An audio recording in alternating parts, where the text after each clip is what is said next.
An-Nisa ayat ke-11 ya. Fa in kunna nisaan fawqasnataini falahunna sulusa ma tarok. Jelas ayatnya.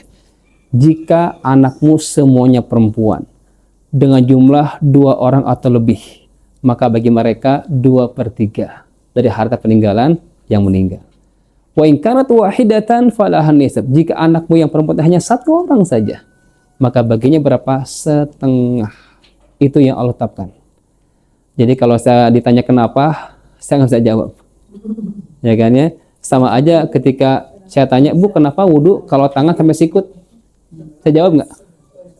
Nggak sampai sini gitu. Saya jawab nggak bisa kan? Dari sananya Ustaz, saya juga jawab gitu. Dari sananya Bu kayak gitu. Jelas ya? Jadi kita diuji ketaatan. Tunduk nggak? Taat nggak? Oke. Lanjut.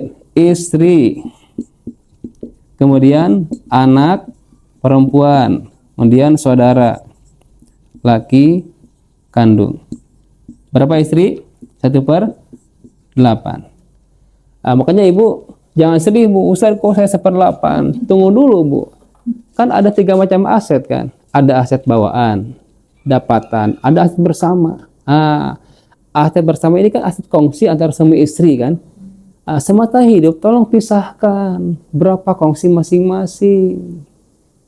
Berembuk dengan suami, patokannya bukan atas nama, ya kan ya? Itu milik siapa? Ibu jangan GR.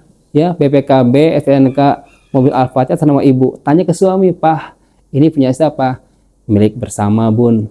Ya, tebang nama aja itu. Oh, tebang nama. Ya kan? Mungkin nggak seperti itu. Ada nggak tipe suami kayak gitu, Bu? Mungkin terjadi kan ya? Nah, sekarang perjelas gitu kan ya. Ini punya siapa? Oh, enggak, Ma, itu hadiah buat Mama. Hadiah ulang tahun pernikahan yang ke-60 misalkan ya. Kasih Alphard.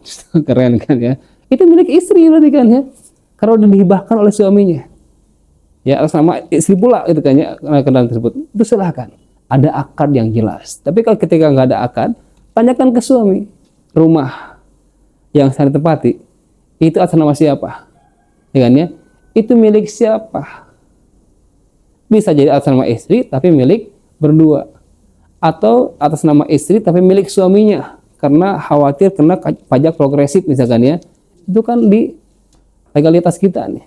Islam itu minta kejelasan milik siapa, dan nggak ada milik ganda, milik suami istri ya. Kongsinya berapa, pisahkan dulu.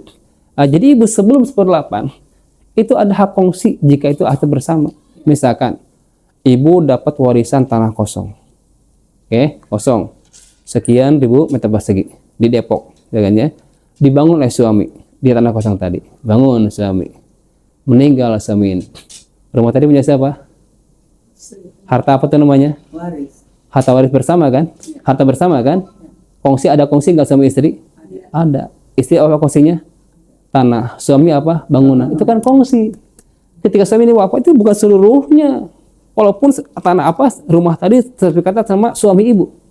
Tapi secara historis itu tanahnya tanah istrinya. Kita appraisal, Bu.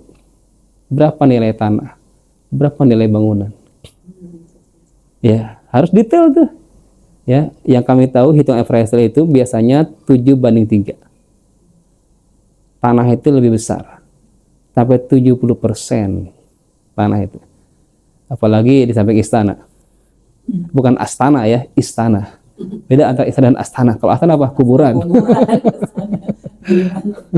Jatuh harganya kan ya, astana anyar. Ini istana merdeka sekian juta kan. Nah, di sini Bu, 70%. Sisanya 30 itu adalah nilai bangunan. Jadi ketika suami itu wafat, ibu ambil dulu yang 70%.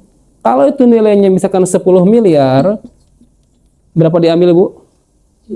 7M dulu ambil. 7M ambil plus 1/8 dari 3M ini. Jelas? Maka perjelas berkongsi, ada nggak kongsi di sana? Ustadz, kongsi itu apakah berupa uang saja? Enggak. Peran tuh kongsi. Ini apalagi banyak istri di sini yang ibu rumah tangga nggak bekerja katanya. Saya tersinggung Bu dengan kata-kata itu. Ya kan? Ibu rumah tangga Bu. Iya. Kerja tapi kalau pas di rumah enggak enakan kerja.